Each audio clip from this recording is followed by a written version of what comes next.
And we continue to follow that breaking news out of Tracy tonight that we were following at the top of the hour here at 5 o'clock.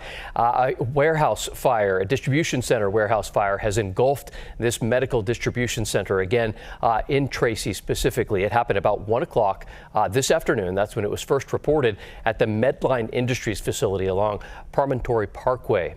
Noah Anderson is standing by with the latest. Noah, give us a better idea of everything that we know about that fire and how it started so far.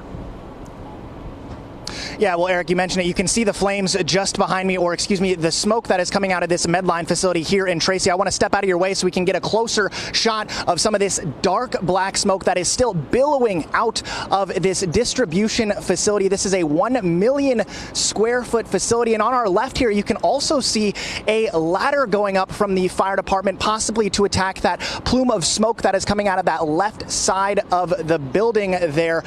Some of this smoke is coming from items we assume that were inside the facility. We don't know exactly what was inside when the fire started, but we've also heard some loud pops. You may have just heard one right there, and bangs. Those are possibly air tanks or tires from some of the vehicles as they are exploding out here from that fire. And it appears as well, just above the fire truck that we're looking at right now, that some of the walls of this facility are folding in on themselves as well. You can see kind of that curve in the top of the wall there. There's been obviously a very large regional response for this fire involving agencies from San Joaquin County, Alameda County, Stanislaus County, the governor's office, and other surrounding jurisdictions who remain on scene at this point in time. We're told that this massive fire broke out around 1 p.m. and fire personnel believe the fire may have originated from the roof. Firefighters did initially face some major challenges because the facility's private fire water system, it failed. That combined with strong winds, low humidity, and the high temperatures we've been forecasting this week, the fire spread and eventually engulfed the entire warehouse, and some of those wind-driven embers sparked multiple spot fires as well, but fire crews luckily have contained those secondary fires and continue to work on protecting the nearby businesses next to this warehouse, which include a FedEx facility.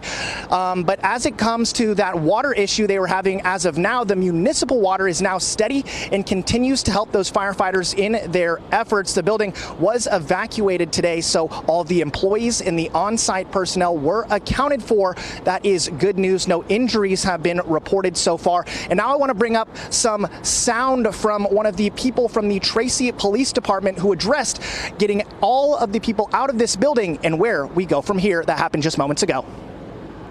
I'm grateful that nobody has been hurt. That's number one for me. As long as nobody's hurt, we can rebuild things. It's going to take a while to rebuild, but as long as nobody's hurt, we can fix everything else. Now, obviously, many of the people were very shaken up who were inside this building today. Obviously, a very traumatic experience. And right now, I want to bring your attention back to that ladder truck. The fire department is currently, as you can see right now, spraying water. I don't see any fire personnel on top of that ladder as we speak right now. Not to say that there isn't somebody up in there, but they are maybe doing this remotely with the water there to spray it directly onto that large black plume of smoke. So they are starting to get some more resources out here and trying to get a hold of this fire. But as I come back here on camera, I do want to remind everybody that this is, a very, very large fire. So fire personnel will be out here throughout the remainder of the evening and into tonight, probably into tomorrow morning. The cause of this fire is something that we obviously still don't know at this point in time. It's just too early to know what could have caused this fire, but we'll make sure to keep you updated. But for now, I'll send things back to you live here in Tracy, covering local news that matters. Noah Anderson, Fox 40 News. We will talk to you again at 6 o'clock. Noah, thank you.